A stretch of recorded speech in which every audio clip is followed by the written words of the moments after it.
Okay இப்போ audio கேக்குது வருது. ஓகே லிங்க் அதே லிங்க் தானா இல்ல வேற லிங்க் நான் சென்ட் பண்ணேன் அத டெலீட் பண்ணிடுங்க இந்த குரூப்ல இருந்து மத்த லிங்க் எல்லாம் டெலீட் பண்ணிட்டு இத ஷேர் பண்ணுங்க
அப்படி சொல்றாங்க ஆனா செக் பண்ணப்ப இல்லாத மாதிரி இருந்துச்சு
maybe within a 5 minutes of time, and I have a kind of a little instructions to be shared.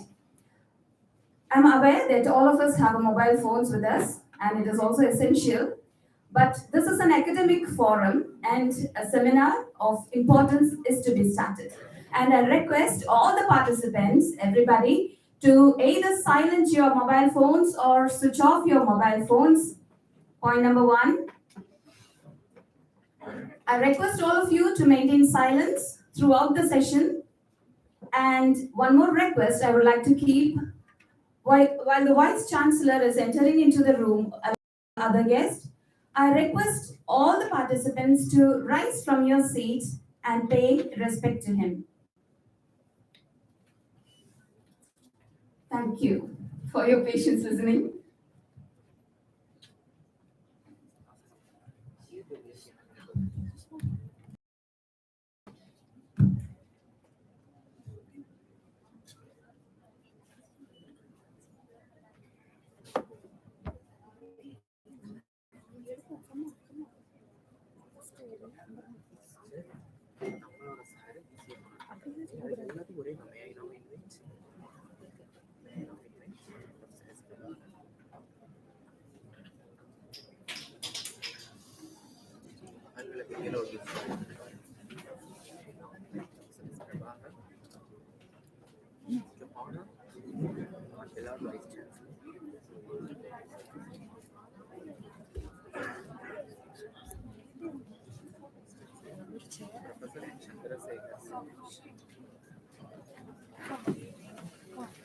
அந்த விளக்கு விழுந்துச்சு பார்த்துக்கோங்க.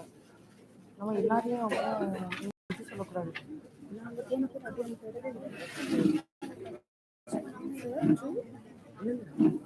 எப்படி சாப்பிட்டு சொல்ல முடியும்?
அது எல்லாம் வந்துட்டு அதுதானே நம்ம சொல்லணும்.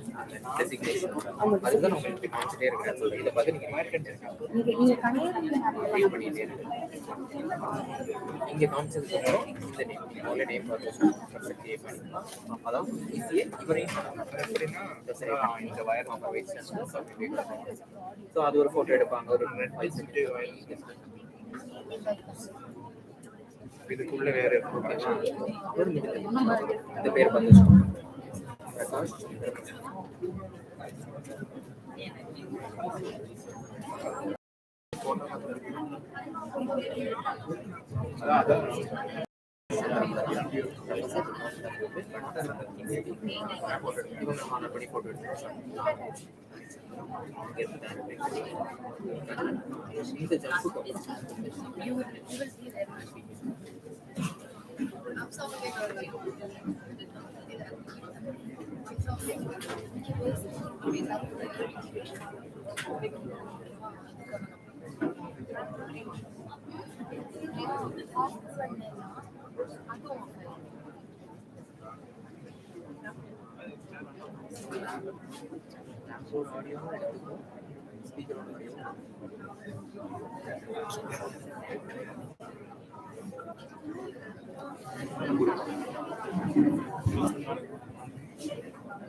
இங்கே நடக்குது.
Hello Participants,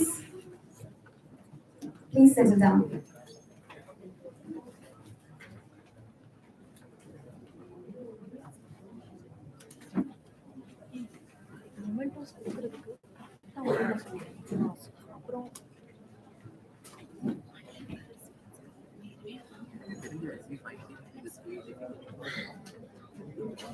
YouTube live streaming யாருனாலும் பார்க்கலாம்ல. இதை இங்கே வச்சிருக்கலாம்ல. எனக்கு அதுதான் தோணுது. எடுத்து கொஞ்சம் மாற்றுவோமா, சேர்லையாவது வைப்போமா, சேர்ல போட்டு பார்ப்போமா.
A hearty warm welcome for the three-day national seminar on nation, nationhood, and nationalism, a discourse on early Indian English literature, 1794 to 1950. We proudly announce that our seminar is sponsored by the Indian Council of Social Science Research and is organized in academic collaboration with Pondicherry University and Central University of Tamil Nadu. Nation, nationhood, and nationalism stands as a patriotic emotional feel that attach people and emphasizes their connectivity to their soil. It was not only the public and private sentiments of the people, but it also endures national value by rethinking, rewriting, and revisualizing the historical past. In this context, the writing on the discourse of early Indian English literature during the colonial phase would transcend the patriotic zeal into modern generation, which would help us to grow as a nation. With all blessings, let us all rise for Tamil Thai வாழ்த்து.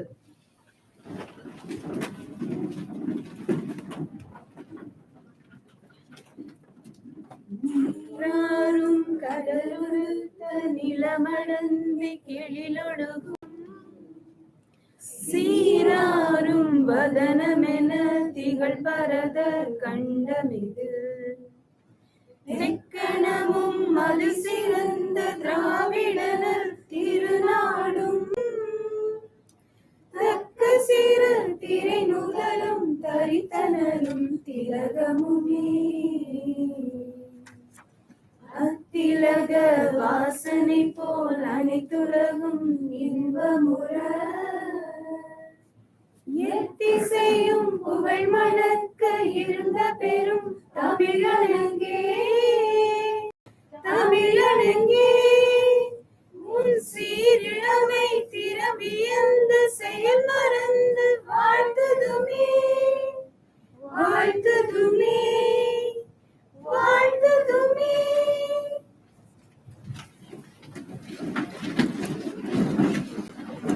Heartiest welcome begins from a true heart and reaches every soul as a morning daylight. We invite Professor Timak Sir and Head of the Department of English, Pondicherry University, to shower his words of welcome.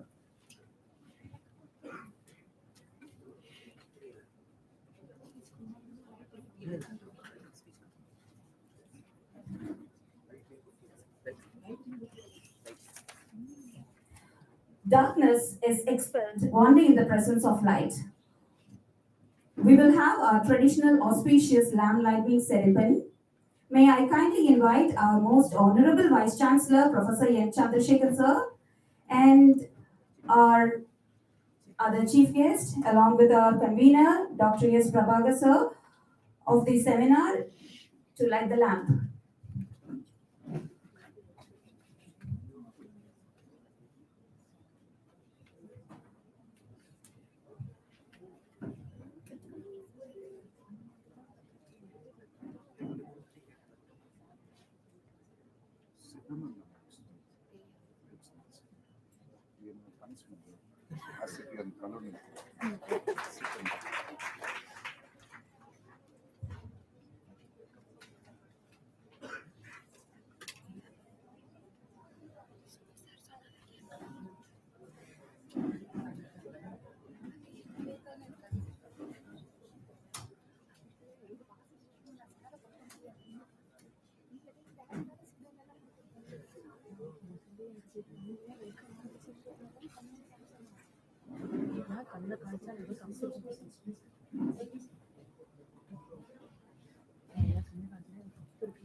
Thank you, dignitaries, for bringing the light and the heaven's blessings directly intoned upon us.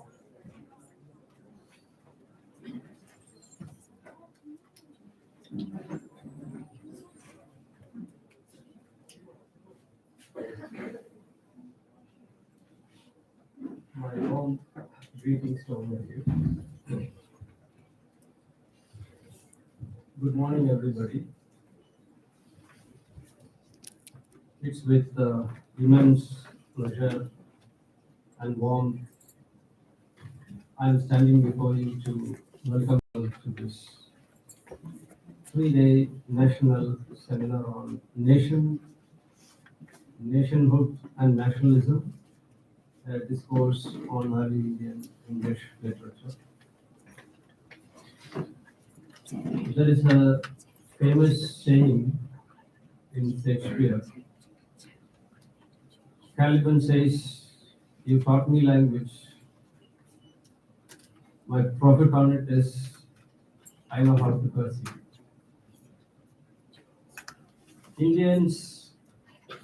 We Indians, unlike the colored people, did not genuinely bother to curse them back, but we resisted.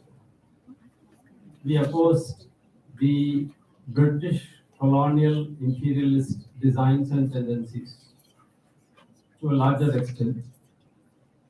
And I'm very conscious that this university, which is named after Sundaram Pillai, he himself had written in English opposing the hegemonic tendencies of the British colonial masters. Of course, Prabhakar will elaborate on the theme of the conference. I'm bestowed with the duty of welcoming you all to this 3-day seminar. First and foremost, I extend a very warm welcome to Professor N. Chandrasekhar, the Vice Chancellor of this prestigious university. This university I know pretty well than many of you because I had my MA and PhD from this university. And I stand here very proudly as not as professor and head of the Department of English, Pondicherry University, but rather as a proud alumni of this university. So this university, I joined when Professor Vasanthi Devi was Vice Chancellor, when Professor Manikumar was teaching me history, a new version of history. So from 1997 to 2013, this university has grown not just by leaps and bounds, but in the recent past, its growth was something very massive. And it is making giant strides in the field of education. So I'm very, very happy to see my own alma mater rising to this specific level, acquiring A grade in the NAC accreditation. Professor N. Chandrasekhar, I have gone through his profile and his former head of the Department of Geophysics. He has been conferred with several awards, including the Indo-Hungarian Academic Fellowship Award, then S.R. Basu Memorial Lecture Award, Indian Geophysical Association Award, and many more awards. and he has served nearly 35 years, and he has 17 years of administrative experience. I hope with these things he will do many more things to this university, which is the youngest university in this state and which is trying to become the best in this state. Sir, I warmly welcome you to this. I extend a warm welcome to Professor K. Chelapan in absence here. He readily agreed when Professor Prabha had invited him, but due to his, health, poor health, that he could not make it up. But then at this age of, 90 plus, he could write his keynote and inaugural address, and he could send it to Professor Prabhakar, and I think Professor Prabhakar will read it out in this seminar form.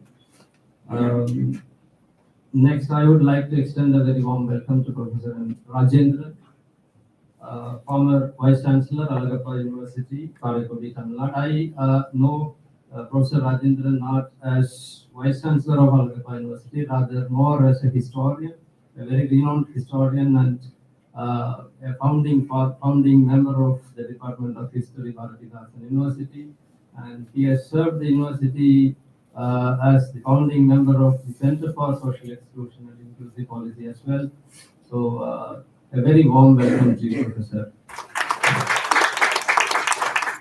I welcome Professor B.J. Geeta, my long-time academic associate, who is heading the Department of English, Central University of Tamil Nadu, also one of the academic collaborators of this three-day national seminar.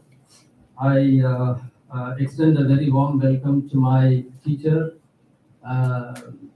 Then later he became the Vice Chancellor of a university, and now after retirement also he is very, very active in academics.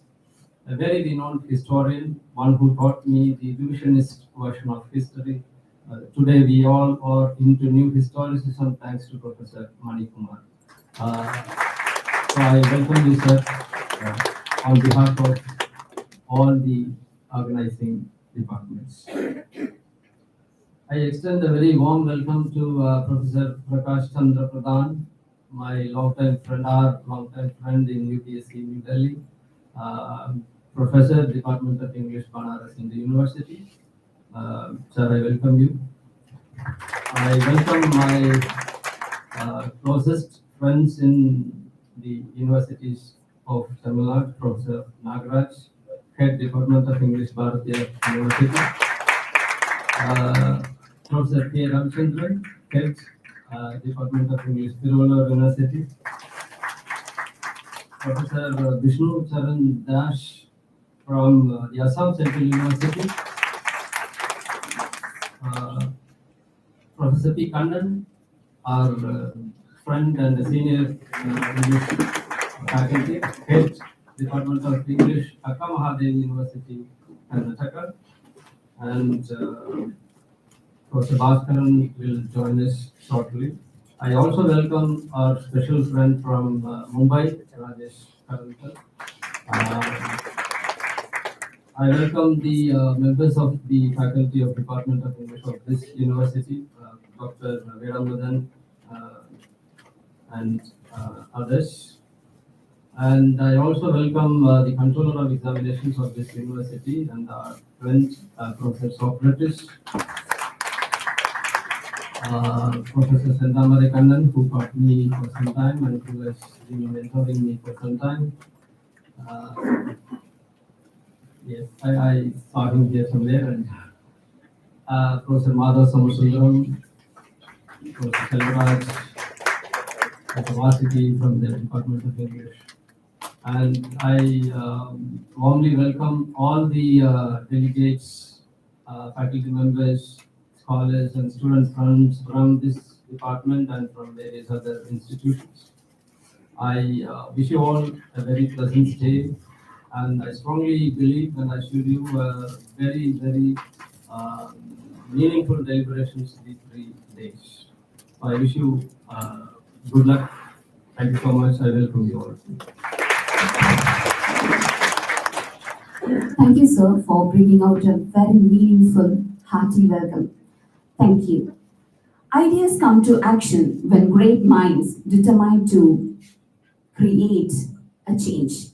We request the intangible force whose brainchild sprung as the national seminar with ISO sponsorship and academic collaboration. We are happy to invite Professor S. Prabhakar sir to enlighten us with the concept note of the seminar. Honorable Vice Chancellor, Professor N. Chandrasekhar sir, the chief guest on the occasion,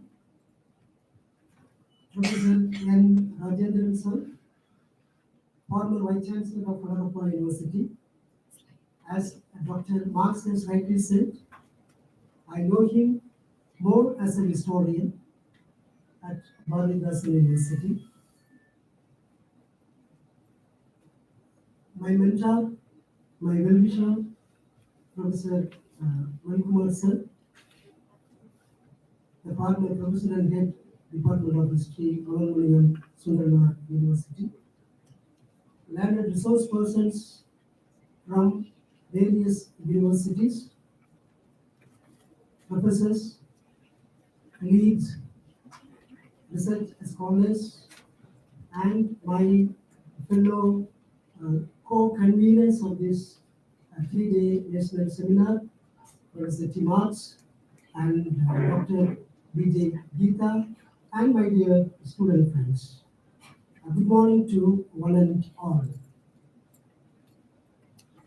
This topic, the nation, nationhood and nationalism, a discourse on early Indian English literature, 1794 to 1950.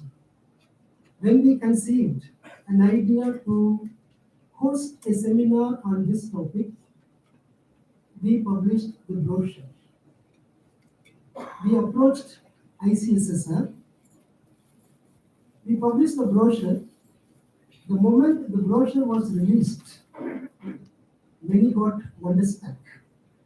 Many asked us the question, why 1794 to 1950? We answered it in our brochure. We answered it in our deliberations. And in fact, ICSSR was very much impressed with the topic, and therefore they were gracious enough to allocate the fund which I asked for. They did not even cut a single pie. I asked for the financial support, and they sanctioned the amount that I claimed. And at this moment, I remain grateful to the funding agency, Indian Council of Social Science Research, the Department of English, getting the fund from ICSSR to organize a seminar like this. I know that it is a Herculean task. And say, I'm Mora. In the field of history, we are drafting the literary history of Indian English literature. We are tracing the history from 1794 to 1950. And I was told by one of the experts from ICSSR that they were very much impressed with the topic and also the idea that we have formulated to conduct this seminar, with only one change. We wanted to host this seminar, an international seminar, inviting resource persons from the erstwhile Bengal, from Bangladesh, and from Sri Lanka. We have included professors from Jaffna University to speak on Ananda Kumaraswamy. We have included professors from Bangladesh to deliver lectures on the Bengal experiences, because it was Nadu who has written the national anthem quite interestingly for two nations, Bangladesh and India. So, with this background, this was approved Right? This was approved, since the time is very short, they made it a national, but without cutting even a single pie that we asked for. Thank you, Indian Council of Social Science Research. I place on record my sincere appreciations to ICSSR, the funding agency, because this is sponsored by Government of India. This seminar is sponsored by Government of India. With this, let me be very short in discuss the concept of this seminar. Indian English literature is not a part of English literature. It is not a part of British literature. It is a part of Indian literature. So we proudly claim that Indian English literature is a part of Indian literature. In its initial case, in 1794, the first author, Deen Muhammad, who has written The Travels of Deen Muhammad, in its initial case, the nation matters, with its rediscovery of Indian consciousness, philosophy, spirituality, culture, and civilization, with modern consciousness such as gender equity, because Indian English literature raised its voice against sati. The writer from Tirunelveli, Madhavaya, has written the novel Clarinda, which depicted the life of a widow who was saved from the fire of sati. Clarinda. So the Indian English literature, it discussed gender equity and the casteism. In fact, Angare, Sajat Anwar and Angare, they spoke against casteism. Economic liberation, right from Dadabhai Naoroji, the economic nationalism, it was discussed. And in fact, following the lines of Dadabhai Naoroji, Sasi Tharoor condemned the plundering of the wealth from India by the British. And we are asking for reparations. We are asking for compensation of $43 trillion from Britain. So these writers, they spoke against gender disparity, caste, and we were asking for economic liberation. The present conference, Nationhood and Nationalism, a discourse on early Indian English literature, 1794 to 1950, attempts to recognize the concept of nation and its various expressions found in Indian English literature. Earlier, Indian English literature was called Anglo-Indian literature. Then they turned it to Indo-Anglian literature. Then people changed the nomenclature saying Indian writings in English. So these terminologies, nomenclatures are circumlocuent. It is circumlocuent. Not only circumlocuent, but it is politically motivated. When we call Anglo-Indian, the British are foregrounded. And when we call Indo-Anglian, again, this compound noun doesn't suit to the spirit expressed in Indian English literature. And in the year 1964, Sahitya Academy has rightly, then it was called Indian Writings in English. And Sahitya Academy has said it is Indian English literature. It is no more Anglo-Indian literature, no more Indo-Anglian literature, but it is Indian English literature, just like our own regional literature. Like Tamil literature, Oriental literature, Malayalam literature, we have Indian English literature. And the English education introduced in 1835 through this Charter Act. But even before that, there were establishments of colleges in the three presidencies, including the Hindu College set up in Calcutta. And we have many colleges even before Macaulay's minutes, even before 1835 Charter Act. And these Western educated scholars, and I use the term Western not to mean the geography of the West, but the civilization. The Western educated scholars, students, quite ironically, they rose against the British colonialism. As Marx has rightly said, you taught me the language, but I know how to curse. What I learned is how to curse. English was taught at institutions, and the writers like Kailas Chandra Dutt, S.C. Dutt, writing even in 1835, writing at 1835, they envisaged freedom. Right? They envisaged home rule, and independence in their writings. Like Casey Dutt's The Journal of 48 Hours. It was published in June 6, 1835 in a gazette, right? In a literary gazette. And after 4 days, there was also, even at that time, there was recession. There was censorship. His text was censored and the text got lost. And only after 1960s and only at 1960, the text was restored from London archives. And we are proud to say we have prescribed the first ever text which speaks on nation, nationalism, and nationhood is prescribed in the Department of English, and our students are doing the Journal of Pondicherry and also the Republic of Orissa. At the Republic of Orissa, 10 years later, his cousin, Kesida's cousin, said that he wrote a book.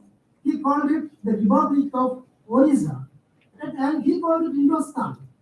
Kesidas called it Hindustan, and that his cousin called Republic of Orissa, including the region about India, and he called it Oriya, Oriya, the Republic of Orissa. So the writers, the Indian English writers, at the beginning, they inculcated the spirit of nationalism. They envisaged a nation which is free from it, and they said that a 19-year-old boy called it British barbarianism. The term he used, British barbarianism. And for the first time he called Hindustan my motherland. We will set free our motherland. Just imagine, even before the first war of Indian independence, or what we call mutiny. 1857 we had mutiny, but 1835 a student of Hindu College, he wrote in English against the British government. He mentioned the names, Warren Hastings, Robert Clive, and he wrote. It is not just restricted with these writers.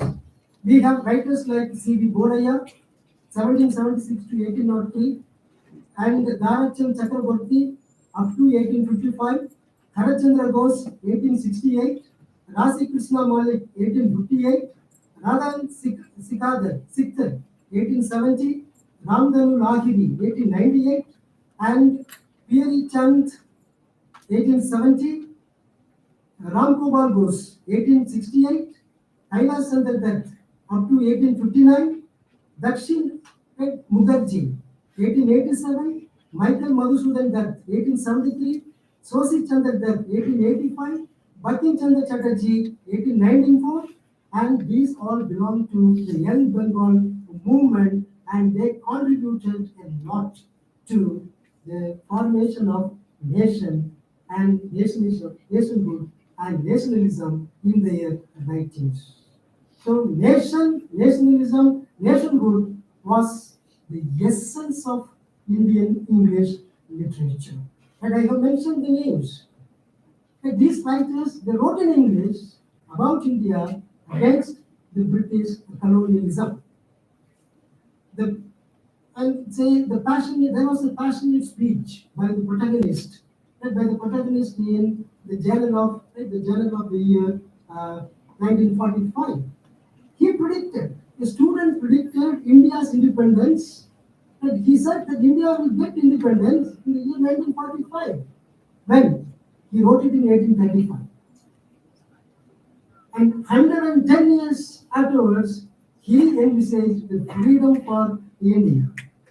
And I'm saying, to mention this, I say, Sisyphus, a famous historian, he said, ironically, it is ironical that the first expression of patriotism, it is ironical that the first expression of patriotism, as well as hatred for the British rule, is from Indian literature in English.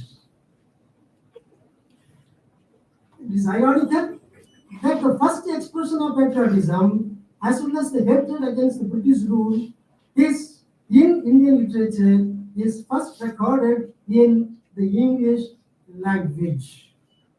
And Trevelyan, the historian, let's say, and Macaulay. And Trevelyan, he once wrote, India will get independence either by following the indigenous models, because we are thugs, the thugs, and the tribes, right? The tribes. He said India will emerge independent either by following their own indigenous methods, or the English educated Indians will rise against the British colonial rule. In fact, the English educated Indians, they rose against the British colonialism, and the voice of patriotism I place on record here is from Indian English literature.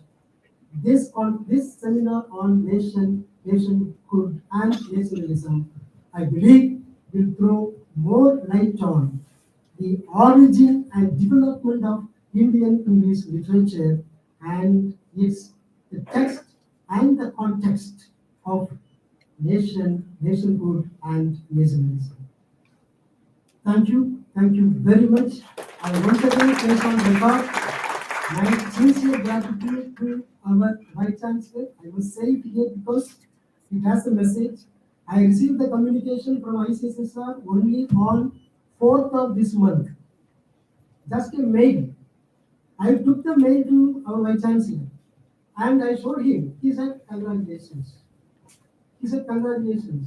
I told him, sir, I have come here not to seek your congratulations, but money. Fund. We have already submitted the list of resource persons to ICSSR. Based on the list of resource persons, they just sanctioned this seminar. I said, sir, money, grant. He is known for his stubbornness. And I tried my level best and made him a bit flexible and got the advance. And got the advance. 75% of the money granted, sanctioned by ICSSR. So, our Vice Chancellor is, I would say, a mini ICSSR to me. And thank you, sir. And even when I received my second formal sanctioning order, I approached him and in a very different context, he invited me to school. And he invited me to school. I just showed the paper. I said, sir, we got the sanctioning order. And I will see later what has happened today. You tell me now. Then I showed the letter. I said, okay, sir, then congratulated me and said, okay, go ahead. I said, I am with you. He said, I am with you. Go ahead. Thank you, sir. Thank you for all your nice suggestions. Thank you very much. Thank you, sir. Thank you for giving a very clear note on the period, literature, and its role as an expressed through the national field. Now it's time to honor our guest. Token of love shows the amount of respect and dedication that we have for each other. With most respect, may I now invite Professor S. Prabhakar to honor our beloved Vice Chancellor, Professor N. Chandrasekhar sir, Vice Chancellor, Nadu University, Tirunelveli.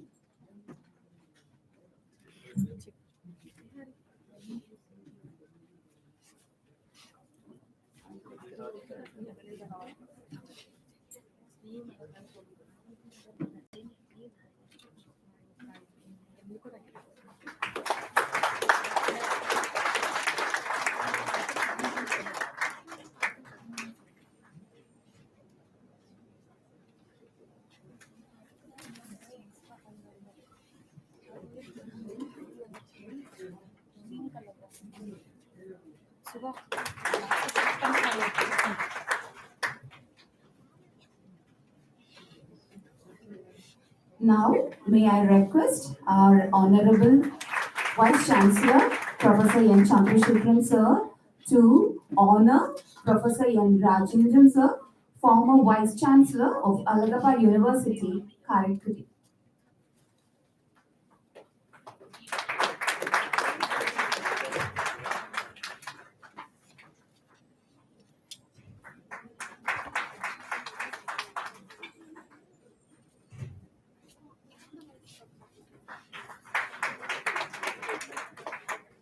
I request our dear Professor N. Chandrasekhar Sir, Vice Chancellor, to honor Professor K. Manikumar, a former Vice Chancellor of Swami Vivekananda University, Madhya Pradesh.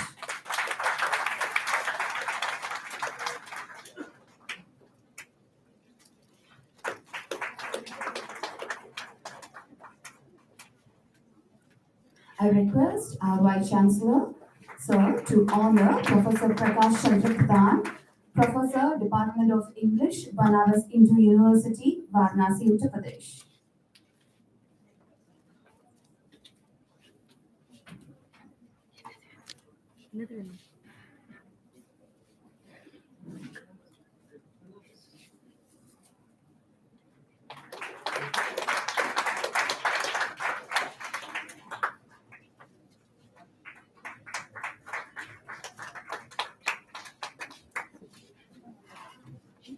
Now, I request our Vice Chancellor, Sir, to honor Dr. P. Nagaraj, Associate Professor and Head, Department of English and Foreign Language, Bharatiyar University, Coimbatore.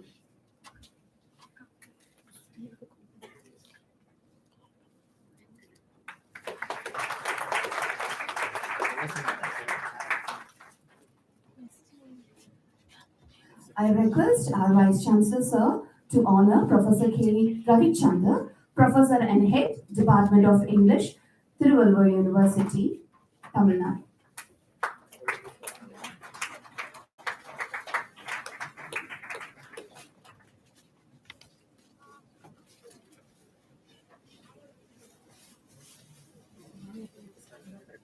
I request our dear Vice Chancellor, Sir, to honor Professor Vishnu Chandra Dash, Professor, Department of English, Assam Central University.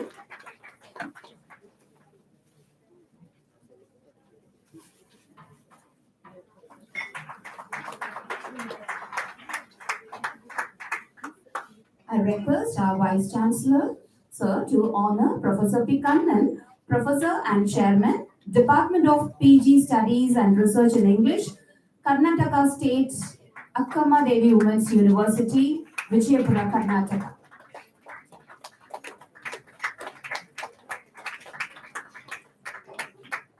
May I kindly request our Vice Chancellor, Sir, to honor Dr. Rajesh Karankar, Associate Professor, Department of English, University of Mumbai, Maharashtra.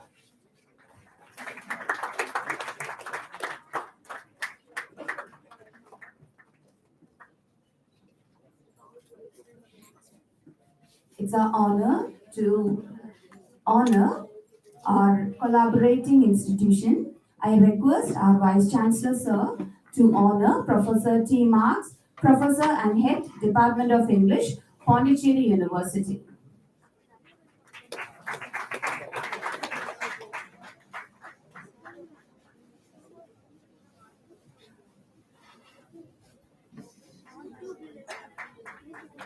With more honor, I request our Honorable Vice Chancellor, Sir, to honor Dr. B.J. Geeta, Associate Professor and Head, Department of English, Central University of Tamil Nadu, Tiruvallur.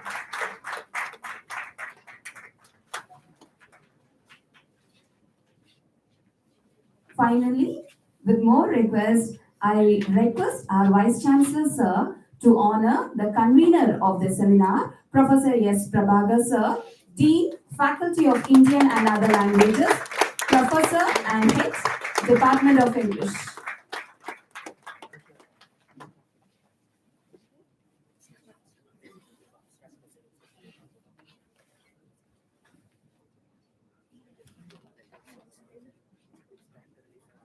Thank you, sir, for your time and having so much of patience to honoring our guest.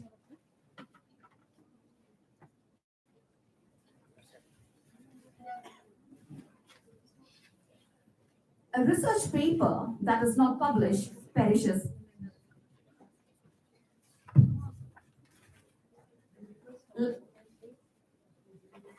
We request our Honorable Vice Chancellor, sir, to deliver his presidential address.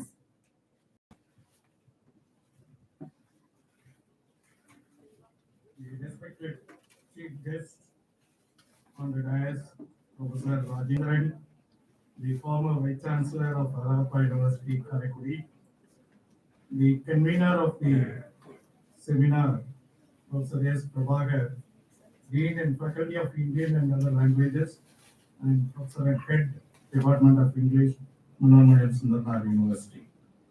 Dr. T. Marks, Professor and Head, Department of English, Pondicherry University. Dr. B.J. Geeta, Associate Professor and Head, Department of English, Central University of Tamil Nadu, Tirunelveli. And our Senior Professor, Professor Mani Kumar, and the former Head of History and Nationhood University and former Vice Chancellor. And Senior Professor Dr. Sindhamare Kannan, Professor Madhav Somasundaram, the Controller of Examination, Dr. Secretaries, the faculty members of our English department and other departments, and distinguished guests from the various universities, research scholars, distinguished guests, friends. Very good morning to you all. And I have great honor to deliver the presidential address at the inaugural ceremony of ICSSR sponsored 3-day national seminar on nationhood and nationalism, a discourse on early English literature from 1784 to 1950, which is being organized by the Department of English, Nationhood University, with the collaboration of Pondicherry University and Central University of Tamil Nadu. And at the beginning, the welcome address and the background of the seminar concept given by Professor Prabhakar gave me the background for this workshop the conference to be organized at our university. Just before coming to the hall, I got a brief from Prabhakar. I was asking, should I speak the early English historical literature in India? But the notion is English being introduced by the Britishers when they came to India and made us to understand or learn the English. This was my feeling that the English language given by that's my assumption, that has helped us to stand where we could not speak Hindi within our own country. So it's a kind of, linking with the other language or other citizens by with our language system that provided by the Britishers. That's what I thought that. And I think it may be true also, but Prabhakar gave me why this being titled Nation, Nationalism and Nationhood. It is not going to deal that English what we learned, it doesn't reflect the spirit of our own nation. He says people rose from the country to fight against the Britishers to introduce the language or their empire. And he also gave me a list of people who raised their Indian English to fight against the British. So I little reoriented my thinking what to be taught in this. Before that, I was thinking that we should thank the Britishers who gave the birth of English to learn by the citizens of India, and people like today in 21st century or 22nd century, that we are able to contribute more towards achieving the science and technology by doing research through the system of English learning system.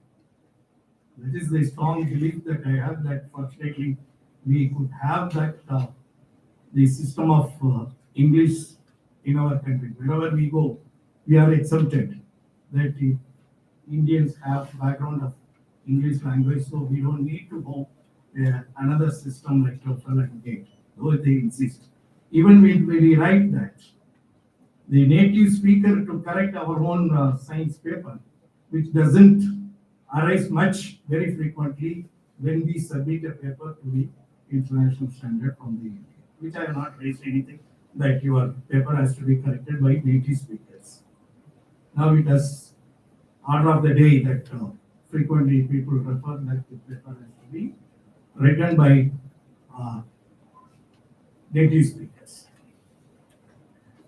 So what we thought in my mind that English grammar, we have a strong background that is being provided or nurtured by the Britishers that what. Perhaps that may also given strength to the Indian writers or Indian fighters, freedom fighters, particularly even our own remnant, Manan Sundarana, who could write a good English to fight against the British English. So the things that though the literature gives a reflection of our own life, but it has influenced very much on the society of literature, which is not always romantic or imaginary or fictitious. It is written with some purpose to sensitize the people about the importance of the nation and the significance of sovereignty and its culture.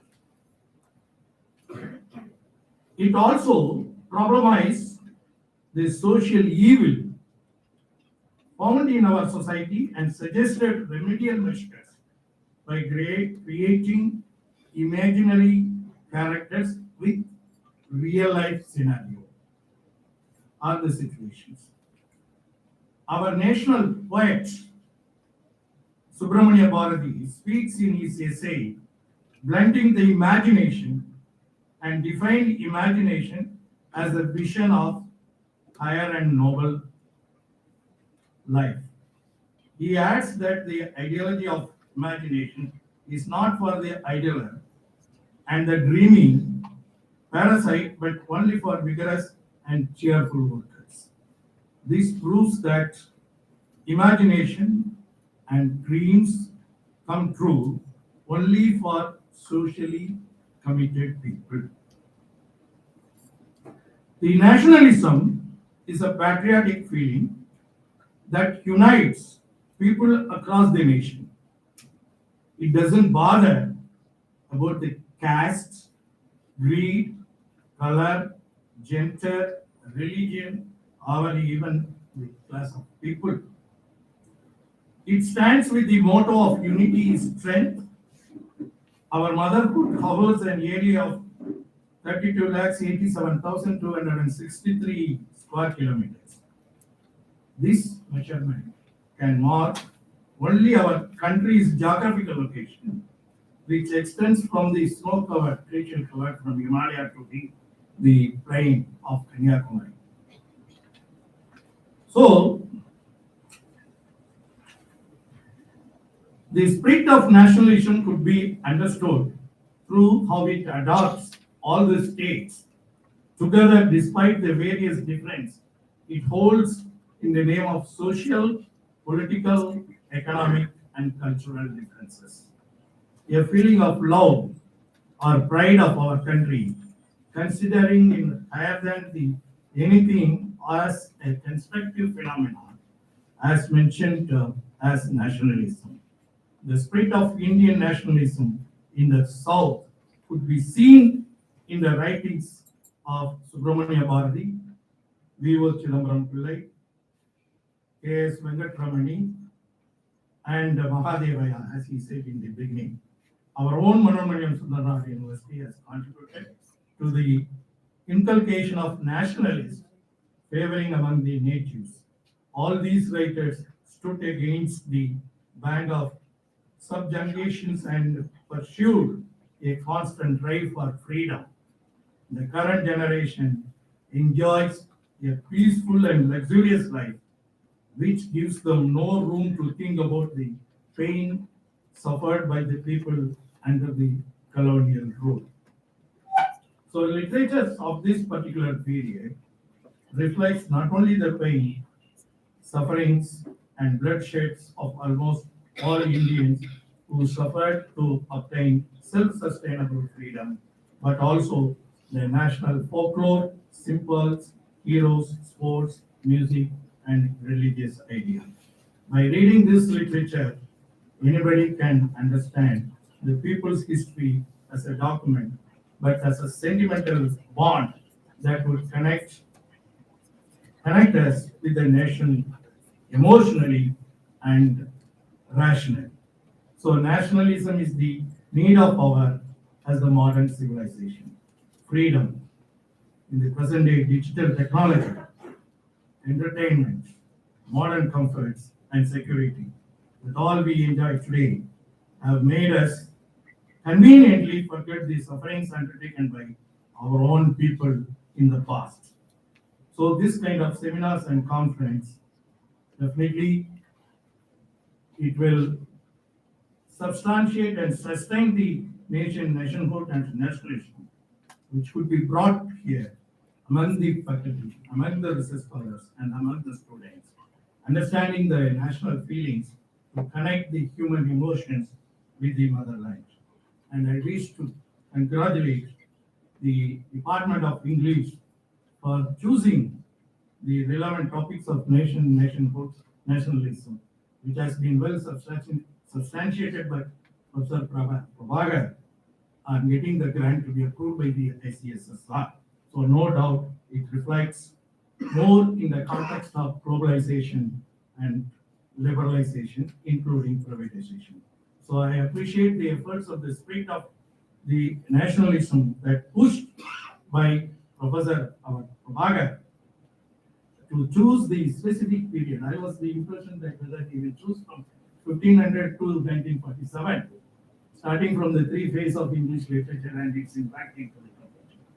And anyway, he has chosen the specifically 1794 to 1950, which makes more than 250 researchers to think and write about the national leaders and writers of this period as research articles. I hope this conference certainly will give a new dimension, new orientation, and to make the people to go in-depth analysis on the history of English language in India and its impact on the society which will be very, very essential to know the past and present. And also, I congratulate once again that the efforts of the English people, English department, to make the seminar in a grand success, and happy, and also to see the different scholars across the country, two down south of Nationhood University. They stay over in this period. Definitely it will be very memorable and enjoyable. And you carry with this cherishness of Nationhood University to your hometown. Thank you very much. Thank you, sir. Nationhood University is really fortunate to have an illuminating personality as the most honorable Vice Chancellor. Now, thank you, sir. Now it's time for book release. A research paper that is not published perishes. With this note, I request our Honorable Vice Chancellor, Professor N. Chandrasekhar, sir, to release the seminar proceedings to Professor N. Rajendran and Professor K. A. Manikumar to receive the seminar proceedings.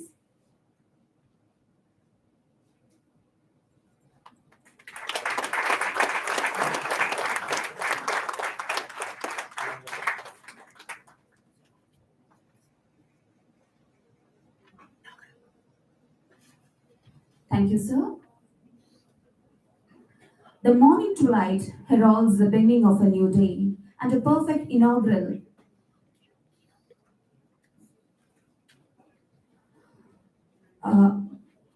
marks the beautifully presented through a keynote address. May I kindly invite Professor N. Rajendran, sir, former Vice Chancellor of Allahabad University, to share the key ideas of the seminar. Very warm welcome, along with Rebecca, and good morning to everybody. Honorable Vice Chancellor, Professor N. Chandrasekhar of Nationhood University, Dr. Chellappan. I had the privilege of working with him at Bharatidasa University in Hampshire. Professor Manikumar has been my long-time standing friend and colleague at Nationhood University and former Chancellor. And Professor Marx, who gave the welcome address, and the very dynamic convener, Professor Prabhakar. But for him, I would not been here. He is very insistent, consistent, and he had all the persuasive power in the world to make me come here and made impossible possible. And Professor Geeta, and very distinguished delegates from various parts of the country, scholars, friends, ladies. It gives me immense pleasure to stand before you and share my ideas as a historian. Now, Professor Marx said something from Shakespeare. I'm not a student of literature, but history and literature cannot be separated. They are intertwined. He said something from Shakespeare. I remember the words of my own teachers. That's all. I think Mark Antony says, I have not come here to praise Jesus, to bury him, to complete it. But I have come here not to speak of literature to the literature professors. I want to be a historian, let's say, and talk about the perspective of the 3 days ICSSR sponsored national seminar on a very attractive, illustrious topic, that is nation, nationhood, and nationalism. Back when Professor Prabhakar called me over phone and said that you must be part of this 3 days national seminar. And I said it is impossible because there are some logistic problems. said it's not for the Guru because I cannot be at Tirunelveli by 10 o'clock or 10:30. But ultimately he said the topic is this.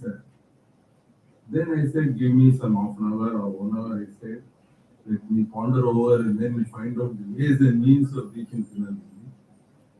And the topic is the reason why ICSSR has accepted or granted the whole money is very simple. Because the title is so penetrating, attractive, and illustrative, as well as the need of the hour.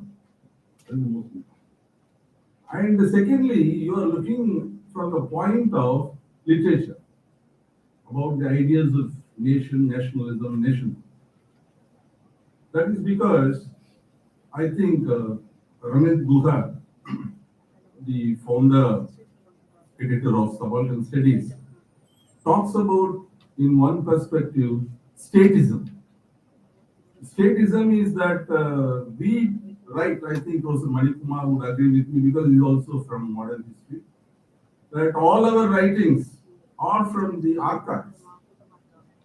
These records are produced by the colonial mechanism, colonial administration.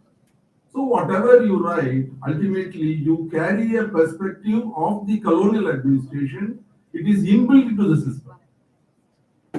Now I remember way back when the history of Rome was written by Livy. Livy was part of the Augustus' court. But two things he did. He did not consult the Senate proceedings.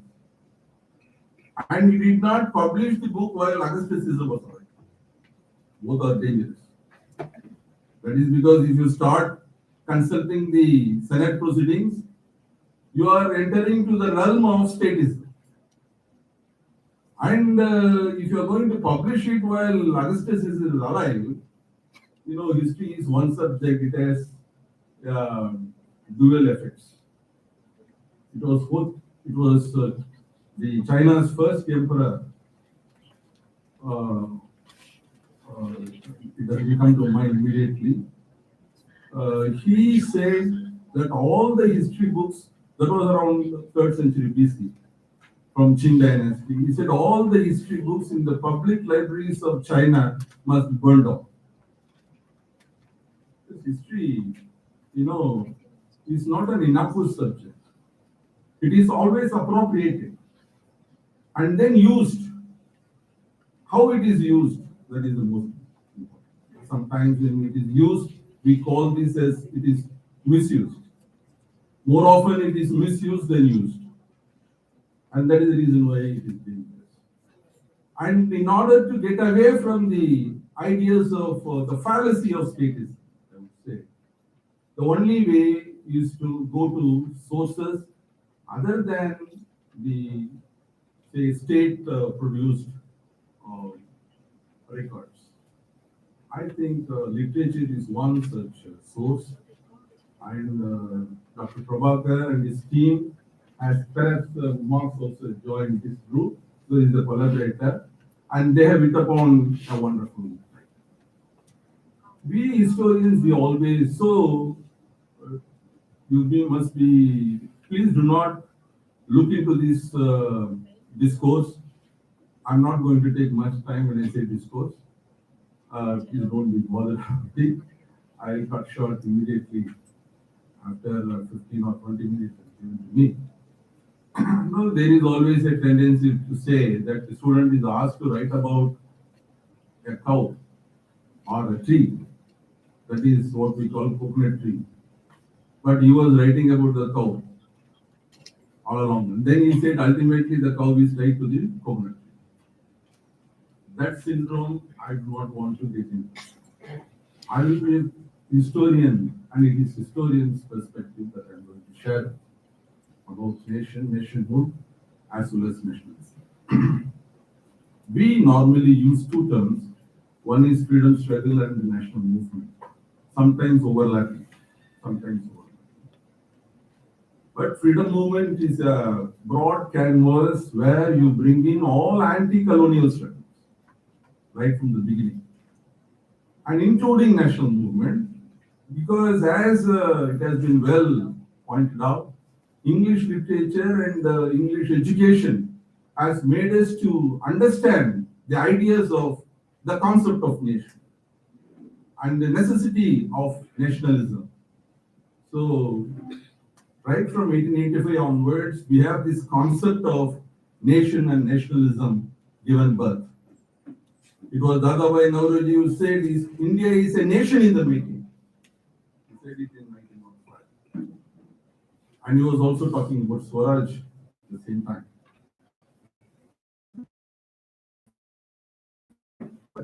Normally, you should have nationalism first to give a nation. Ultimately, you attain nation.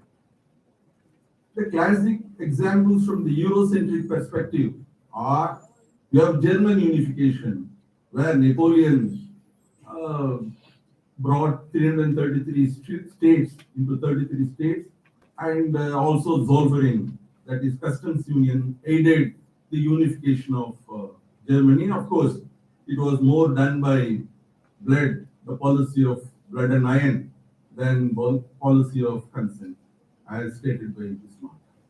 And then you have Italian unification. Prince Metternich said, Italy is a mere geographical expression. It was written to 5 states because Italy ruled the world, you know very well. Italy ruled the world, Roman civilization. So we find in both the cases, the idea of nation existed, and then the idea of nationalism emerged, and then they attained the nation. In the context of India, understanding Indian nationalism and the fight for nation and nationhood, we have several theories.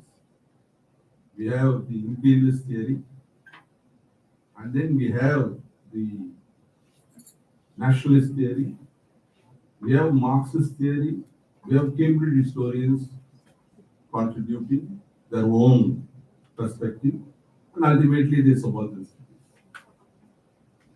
Now, I'm not going into the details, but I would like to just touch upon the tip of the iceberg and say, of course, the imperialists, starting with James Mill, I'll be touching upon him later, they gave the colonial perspective, how the colonial rule was beneficial to India.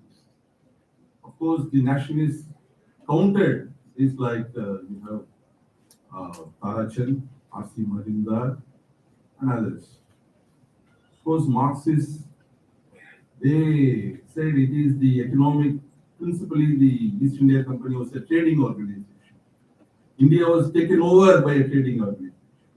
And hence, the prime motive was economic gains by Britain, and there is no second thought to it. But Cambridge historians who borrowed the Nemia ideology, Structure of Politics, published in 1929, they gave a different perspective, particularly personally Washbrook and Baker are really good. I think Professor Manikumar, perhaps in his long career, must have met either Baker or Washbrook. They are good friends of Indian historians. But Washbrook, in his book, he says, between 1897 and 1916, there was not even a single anti-British dog barking in the streets of India. You know very well, Honorable Vice Chancellor made a reference to Subramanian Bharati and V.O. Chidambaram Pillai of this region. So without both of them, you cannot think of national movement or freedom struggle in Tamil Nadu. Whenever you say, that is the reason why we call Subramania Bharati as a nationalist poet. The ideas of Subramania Bharati pervaded the entire length and breadth of India. So the ideas of nationalism existed, but nowhere in the entire text of 300 pages, Washbrook uses the word nationalism. The book, say, it starts from 1897 to 1960, ends with 1960. the core period of what we call the early stages of Indian nationalism, and then Swadeshi movement, and also it covers home rule movement. But nowhere in the text you will find the word net. That it requires an excellent control over methodology, most important. I think young scholars here should know how methodology can really give you a perspective. How methodology can give you a perspective, as if nationalism did not exist. So you can write like that throughout. And nationalism for James, the client and practice nexus was there. This is the idea that was projected. Of course, subaltern studies said it should be an horizontal mobilization, not a vertical mobilization. But our question is, in understanding national movement as such, James Mill, writing British history of India, has painted the pre-colonial or pre-British India in dark colors. And he used the Jeremy Bentham's concept of utilitarianism. He said British rule was ultimately beneficial to the Indian masses, India. The question is, the concept of India was created by the British. That is the reason why, even before East India Company could become a territorial power in India after 1757, they named the company as East India Company. The concept of India is already embedded in the minds of the British. Of course, even other nations also made it as Indies. But here, the British had a very clear perspective. And the question is whether they achieved it, whether, as we have to believe James Mill, whether they were able to achieve a nation or India. Because when they left India in 1947, there were 11 British provinces they were controlling, from Quetta to Chittagong, from Kashmir to Kanyakumari. That is now 3 nations, 11 British provinces, occupying nearly 80% of the territory. But rest of the 20% of the territory consisted of 566 princely states and Portuguese enclave and French enclave. So when they left India, they did not have a united India. In the entire history of India, no king, no dynasty ruled the entire India. You can learn. No king, no dynasty. They ruled majority parts of India, that's right. But not the entire India, including the British. So James Mill's idea of providing a nation is not correct, in my perspective. And secondly, whether the Indians, how it was made easy when all other countries were facing, after decolonization, several cataclysms in their countries. But India very smoothly welded into a nation, even though we speak different languages. We speak different languages, we profess different cultures, but yet we welded into a nation. The idea of oneness, it is not revisionism that I am talking, but what I talk is historical facts.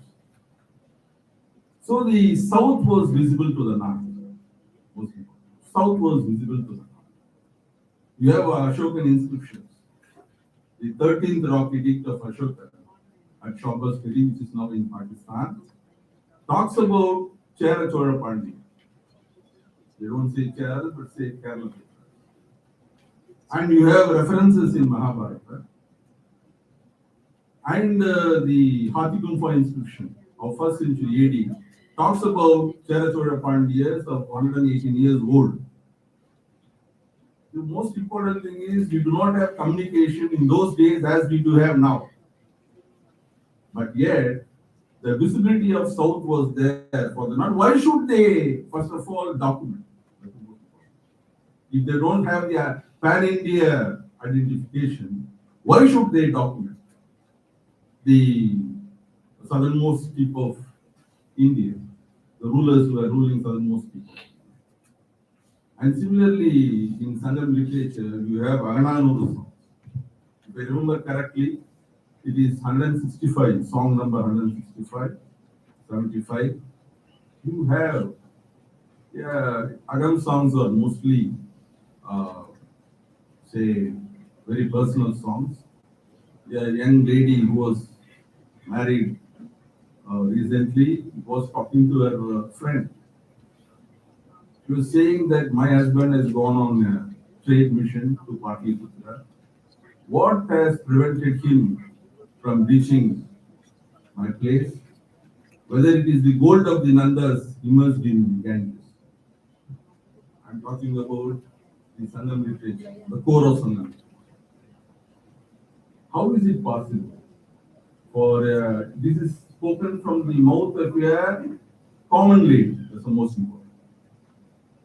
Not a edict of a king, not a edict like Ashoka, like Hathigam for instance.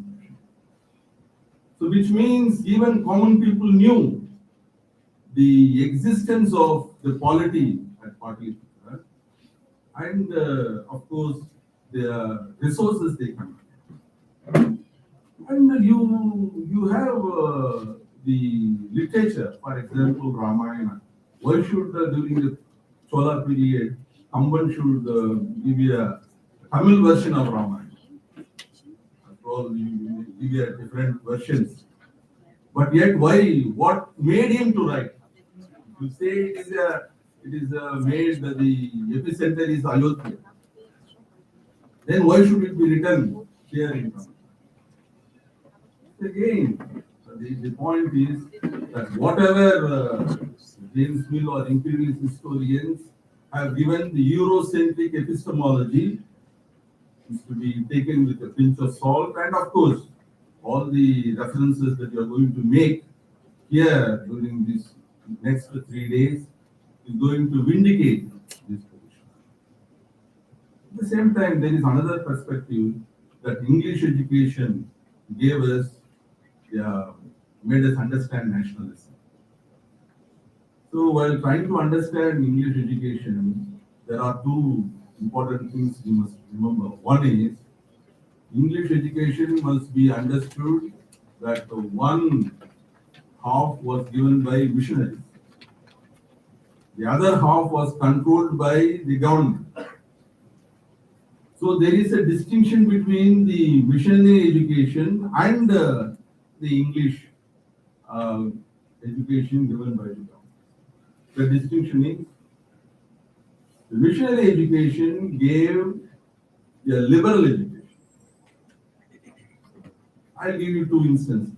One is when Swami Vivekananda as Narendra Datta was studying at Scottish Missionary College, the philosophy teacher was absent. So in those days, the principals used to go on rounds. Even my days as student, the principal used to go on rounds. He entered the class of Narendra Datta, that is Vivekananda. He found no teacher. He said, whose class is this? It's philosophy. He started teaching. So somebody said, Marx said, and also Prabhakar said, Professor Rajendran is known to us not as a vice chancellor. Only 3 years. But only as a historian and as a teacher, I'm really proud. Because basically I am a teacher. Even today, that's what I profess. And that is the reason why I am just making my points to you as a teacher. So the principal started talking about philosophy. Suddenly at one point, Narendra said, sir, I do not understand this particular term. Ecstasy. Could you please explain better? Philosophy is one thing. That we have phenomenon and nomen. And philosophy falls into the realm of nomen. You understand the nomen only, touch nomen only through your mind. Whether it is Western philosophy of political science or Advaita, you touch only through your mind. You cannot have empirical examples. So the principal William Hart said, if you want to understand this, go to Dakshineshwar. Every day there is a priest goes into trance, experiencing ecstasy. And it was this principle, Scottish principle, who drove Narendra Datta to Dakshineshwar, where he met Guru Ramakrishna. And the MCC, Madras Christian College, in 1907, the history department was organizing a history association seminar, mind you, it's undergraduation. There, a student was presenting a paper on French Revolution. The audience were the director of collegiate education. Now we say, in those days it is the DPI, Director of Public Instructions. Director was there, and the principal was there. The student was presenting a paper on French Revolution. At the end, he said, of course, the tyrannical rule has come to an end in France, but he stopped. Immediately, the director of collegiate education stood up and said, "This is amounting to castigating my His Majesty's government or Her Majesty's government as tyrannical." So he walked out of the room and wrote to the chief secretary saying all the funds must be stopped and the student must be punished. This is on record. What I am talking to is on record. And the principal was tactful enough. Again, a Scottish man, the missionary, he wrote back to the government. The student has said something out of ignorance, and we will take appropriate action. And the student was not punished. Punished in the name of punishment, but not punished. Literal sense. Another important thing is there was a circular from Government of India, government is British government, Rice List circular. It says two things must be very careful while teaching. One is the ideas of nationalism. This is government. We're talking about government. The first one was missionaries. This is government institution. This circular was sent to all the provinces. And the principals were asked to inform all the teachers, particularly teachers of history and economics. They should make no reference to the ideas of nationalism, European nationalism, particularly German and Italian. And brain theory should not be taught in economics. Again, what I am telling you is in black and white. This is a confidential, public, educational GO that is available in the. What else to teach? You teach Lee Warner, citizen of India. Lee Warner has translated many of the Sanskrit slokas, which says obedience first, obedience second, obedience last, as Muslims. Nothing against the state, nothing outside the state, everything is within the state. So this is the idea, and there were oratorical competitions held, essay competitions were held. The benefits of British rule in India. Again, I am telling you, all the papers which were supporting British rule only subscribe. So you must know from history. I think it was Cicero who said, if you do not know what took place before you were born, you will remain a child forever. So history sometimes, again, invoking history is dangerous, but still it is an eye-opener on many occasions. You know, in literature, somebody made a reference to 1857. It was Veer Savarkar who wrote this, the first war of Indian independence. It is a great contestant, whether it is the first war of independence, different thing. But most important thing is it was written in Marathi, but translated into English, and there was a Tamil translation also. There is a Tamil translation also of this, and the people who supported him in this venture in London were VVS Iyer, and then of course you have MPT Acharya, who we consider him as a person who had links with almost all the countries like Russia, Germany, and other regions. This is again a very important thing because this 1857 book became almost a Bhagavad Gita for INA soldiers. For INA soldiers in the barracks, they were reading this book for inspiration. This is on record again. This is on record again. And this book was banned in India, but it was clandestinely brought within inverted commas into India by quick papers. They were posted. And there is also a very interesting say, episode because Pondicherry was a French enclave. So all the revolutionaries like Subramania was disseminated from French Pondicherry into Tamil speaking region, which were under British control. This the British police could not really find out how it is being transported. They had all the checks and mechanisms to check the infiltration of such people. But it was revealed after the Ash murder, which took place here in Punjab. Nilaganta Brahmachari was disposing everything to the government officials, especially the police. It is recorded. He said 2 passengers would start from Pondicherry. One would travel in second class, the other would travel in third class. The third class passenger would carry all the literature, or what we call again inverted commas seditious literature. The second class passenger would carry a box with false bottom. It is divided into half. And the first second class passengers' boxes are examined and sealed. It is sealed. When they reach Kandamangalam, the third class passenger would exchange all his literature with the second class passenger by opening the false bottom, and then the cloths are exchanged to the third class passenger. And this is how the literature flowed into British. You should know how they use appropriate technology also sometimes to this, not only the writings, because I feel personally the circulation of English newspapers are very limited, very limited. The reason, of course, Aravind Ghosh, who is the architect of passive resistance, and all his writings, corrected writings of Aravind Ghosh are published in 35 or 36 volumes. The great master of English language, no doubt about it. But yet, why Gandhiji became so popular?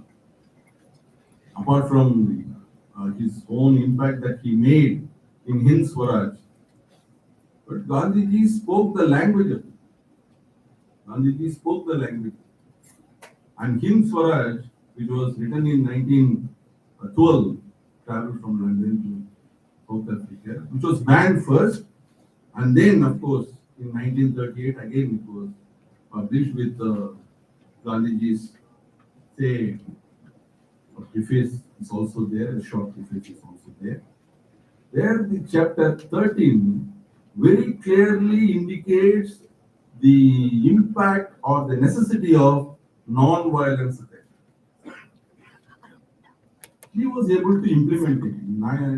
In 1920 or 21, he launched non-cooperation movement. At the height of the movement, he altered it when 22 policemen were burnt out. To the consternation of his young disciples like Subhash Chandra Bose and Jawaharlal Nehru.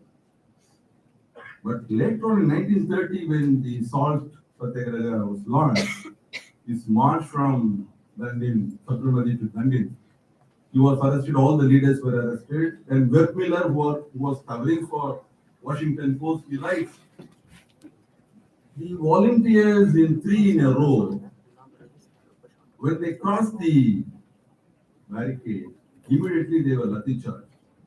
The white kurtas became red, crimson.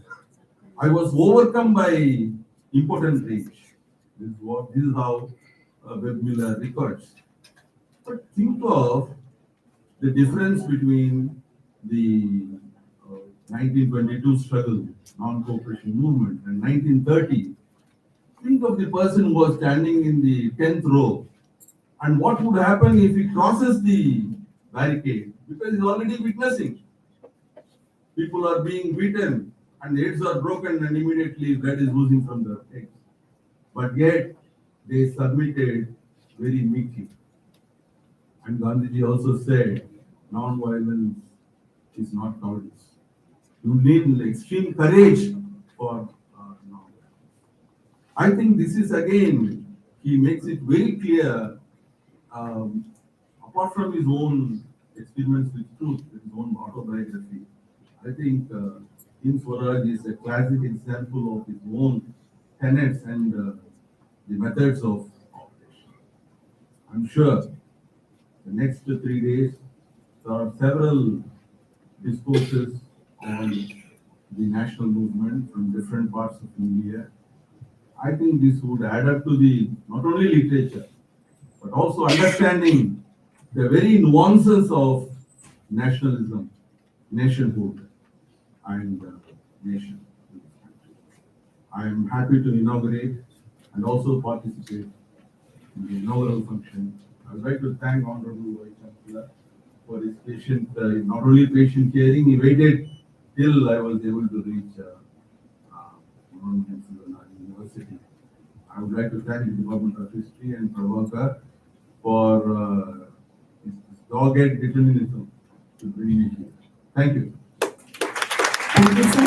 Thank you for your historical literary interpretation. Now I request Professor S. Prabhakar, convener of the seminar, to convey the message of Professor K. Chelapan.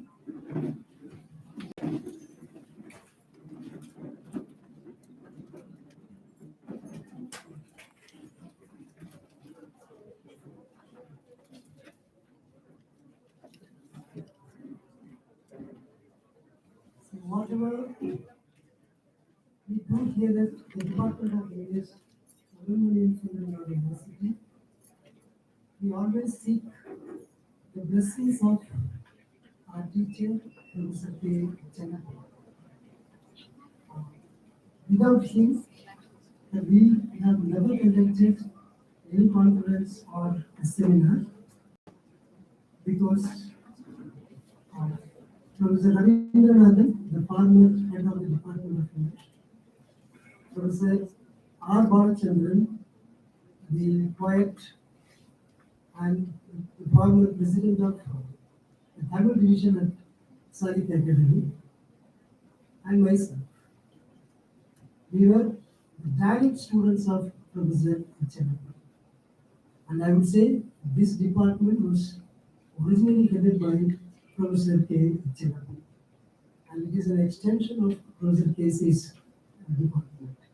And Professor Casey, he always likes to come to Utsavar. The moment I invited him, he is 90 plus. But I wanted his presence here at the university and at the department for his erudition, for his vast knowledge and experience, and of course his humanness. I invited him and he said, okay, I will be there. Then I called his cousin who is taking care of Professor Casey. The cousin, he asked me, did you invite him? I said, yes. Did he say yes? Yes. Has he agreed to come? I said, yes, he has agreed to come because he's my teacher and we have people to take care of him, and I will take him from Chennai. And suddenly, my teacher, he fell sick, seriously sick, and he is bedridden. But he has written his article and sent it to me by mail. So that is the scholarship, that is the sincerity a professor has. He was sending the paper. And I was telling our Vice Chancellor and all the three Vice Chancellors, they said, you must read it out. You must read the paper of Professor K. Chelapan because this will be an inspiration. And I think that it is my honor and my privilege to read my teacher's paper, but only a few points. It is an extension, of course, of Professor Roger Wilson's speech. He has viewed nationalism from a different perspective, from the perspective of universal humanism. I read out. According to Ezra Pound, this paper is problematizing the nation in Tagore's Gora and Margaret Lawrence the Downing. According to Benedict Anderson, the nation as an imagined community can be used regardless of the actual inequality and exploitation that may prevail in each. The nation is always conceived as a deep horizontal comradeship. According to Ezra Pound, Tagore sang his people into a nation. But the great Indian nationalist, a humanist, was alive to the complexity of nationalism. In fact, he even differed from Mahatma Gandhi in this respect. Tagore reveals his views in Gora. The hero of Tagore's novel was born in 1857 in Gora. The hero was born in 1857, and then the paper runs to the details of the protagonist. As Amartya Sen puts it, Tagore's criticism of patriotism is a persistent theme in writing. In the home and the world, also Tagore shows that nationalism cannot be used to divide humanity. Nationalism cannot be used to divide humans. Here also he shows that corruptibility of nationalism, and he refers to George Lucas, the Marxist critic, and who found a novel in a Guardian novel. And Sir has written a four-page article, and I'll say, to conclude, Tagore's Gora seems to anticipate post-colonial novels by problematizing nationhood, and it shows that it cannot be simply inherited. It can also be accurate. Nationalism, it cannot simply be inherited, and it can also be accurate. To quote T.S. Eliot, all our journey is a journey towards home.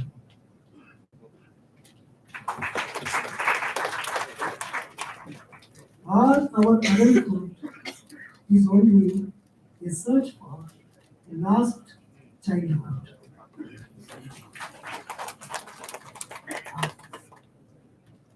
So, that is Professor K. Chinaka. In fact, we have been doubly blessed if he were here at this moment to bless us and to keep us going further and further. We are very proud to say that we are all students of Dr. K. Chinaka. Thank you, sir. Thank you very much. Thank you very much for this gesture and for this decision. And it was on the insistence of all the three vice chancellors that I read out the paper. Right? And I know pretty well Professor Rajendran. He was a colleague of my teacher at Pondicherry University. And when I said, the present vice chancellor said, I was also a student of Dr. Casey. He also taught me integrity in Sir, thank you very much for your suggestion. Coming to the last part of it, the vote of thanks, I have a few more words to say about it. In fact, this seminar would have never been realized without the help of my bosom friend, Dr. T. Marx and Dr. Vijay Geeta.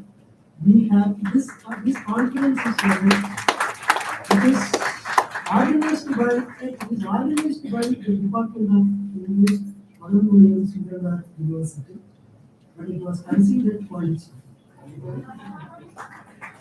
At the conference, we had a discussion, me, Dr. Marx, and my other good friend, Dr. Armstrong, from University of Madras. Again, student of literature. And this is the legacy of literature. Please recognize, and we are also student of literature. So, Dr. Armstrong was the last student of literature. We had a discussion, and we thought we must invite Professor Casey for literature. There we thought this time not self-funding but the national funding for Dr. Casey. So this is how that we collaborated with Pondicherry Central University and also the Central University of Tiruvallur. I thank from the bottom of my heart Professor T. Marx and Dr. Geeta for your academic collaboration. Thank you very much. And I believe this collaboration will continue forever. Thank you very much. And because of the vote of thanks, Geeta might feel embarrassed to thank herself. Thank you very much. Thank you, sir, for being a role model for younger generation. Now I request Dr. P.J. Geeta to deliver the vote of thanks. Good afternoon, one and all present here. And it's all men on stage. I'm the only female teacher to propose this vote of thanks on the National Seminar on Nationalism and Nationhood. It makes me indeed a great pleasure to address this vote of thanks amidst erudite scholars and teachers and great teachers. To begin with, I would like to quote one important Romanian philosopher, A.C. Cuza, who said about, because I wanted to make it the present contextualization regarding nationalism. Because most of the young generation, you may be knowing about what is nationalism in the present context. So the present context about nationalism is that how nationalism is a creative power of human culture, and human culture is something that is creative power of nationalism. And this quotation leads to another requirement or another context like what Benedict Anderson situated in his imagined community, where he said that nationalism is something that is the aftermath of print capitalism and the emergence of vernacular literacy.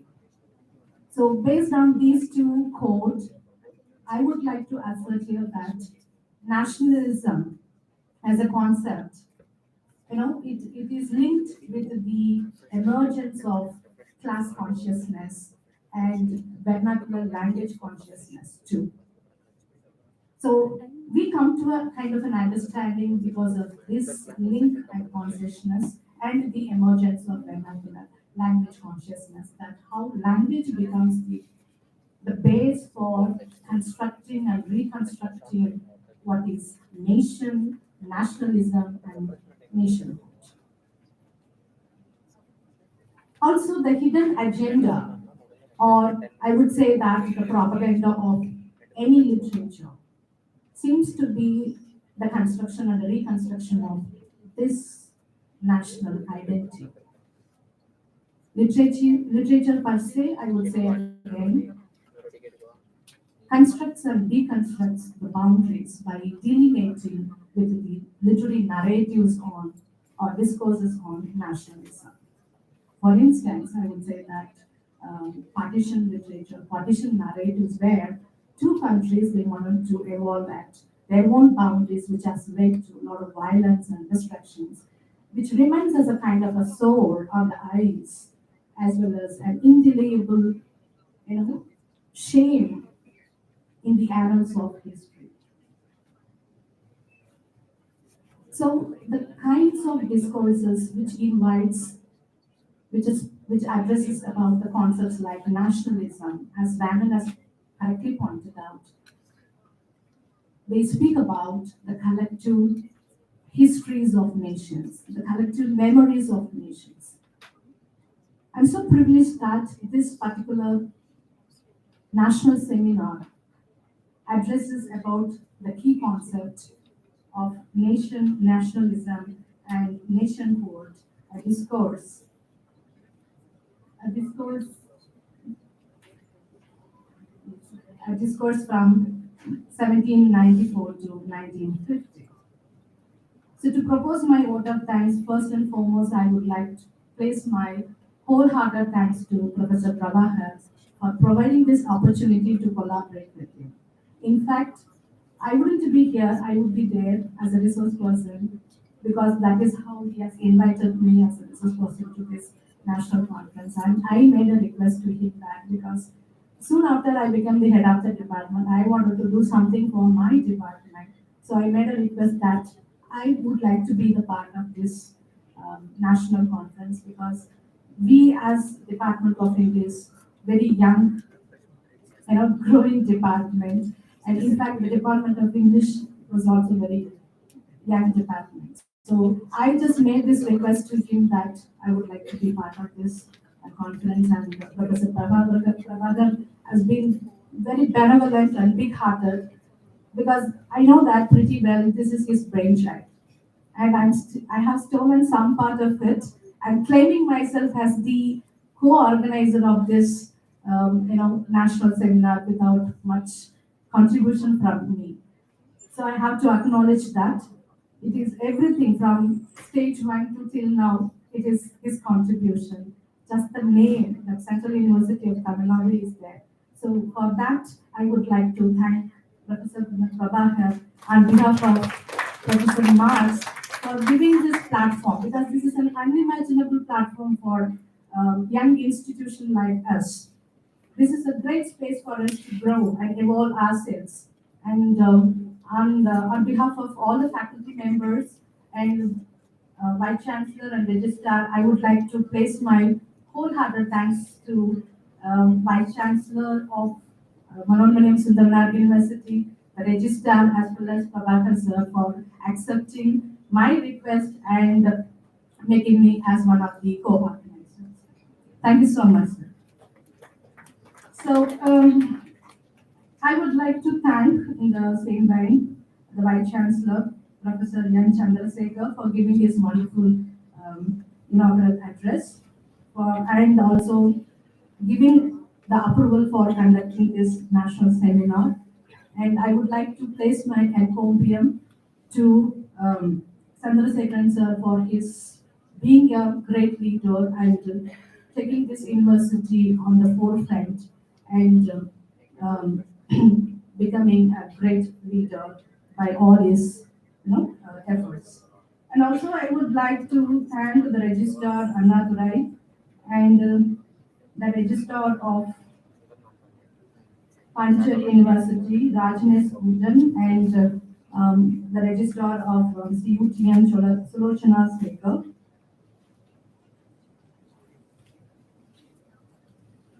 And I would like to place my thanks to Dr. Professor Marx for welcoming the gathering, and Prabhakar for giving his concept note.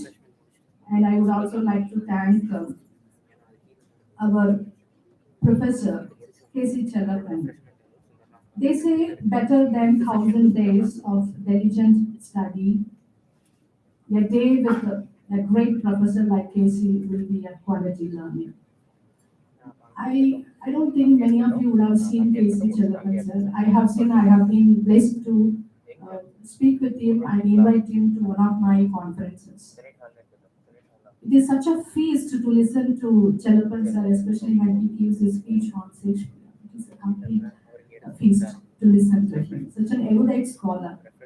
Even if you spend 1 hour with K.C. Chelapan, sir, it is such a quality time in your entire life. So, I would like to thank Professor, the legend of literature. Those who really love English literature, they must be loving K.C. Chalapan sir. He has made such an indelible impression everywhere, wherever he has gone.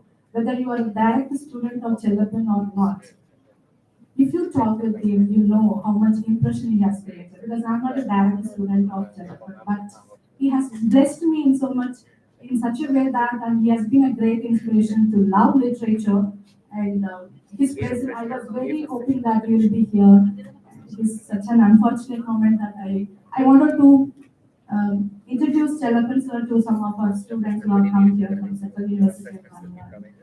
Anyway, it is, let his health be in good recovering. And I would like to thank Professor Rajendran, former Vice Chancellor of Alagappa University, for giving his wonderful keynote address on this seminar. And I would like to extend my thanks to all the invited speakers, Professor Prakash Chandra Ratan from Banaras Hindu University, Professor P. Nagaraj from Bharatiya University, Professor K. Ravichandran from Tiruvallur University, Professor B. Hariharan from University of Kerala, Professor Vishnu Charan Das from Assam Central University, Professor Vinod Kumar from Bharatidasan University, Professor Khan Ahmad from Kannur University, and Professor P. Kannan from Karnataka State, Akka Mahadevi Women's University, and Professor Prabha Shankar Trivedi from IIT Tirupati, Professor G. Bhaskaran from Gandhidham Rural University, Dindigul, Professor R. Alagarasan from University of Madras, Professor Rajesh Karnakal from University of Mumbai. I also extend my sincere thanks to all the faculty members of the Department of MS University for extending their great support and help.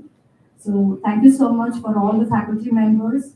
And I would like to extend my thanks to all the students. Without them, any program will not become success. Since yesterday, I've been seeing that how the students, scholars of MS University, they have been contributing without taking even a single moment of break. Thank you, students, for giving all your cooperation. It is because of you the program becomes a wonderful success. You are being diligent for the entire show. Thank you so much. And I also would like to extend my thanks to the press and media and all the participants who have come from across India to be the part of this 3-day national seminar. Thank you so much for giving this wonderful opportunity. Thank you, ma'am, for your wonderful words of gratitude. Dear participant, let us take a very short break for 10 minutes, and you can come back to the same hall for the first session. Your refreshments wait outside the hall.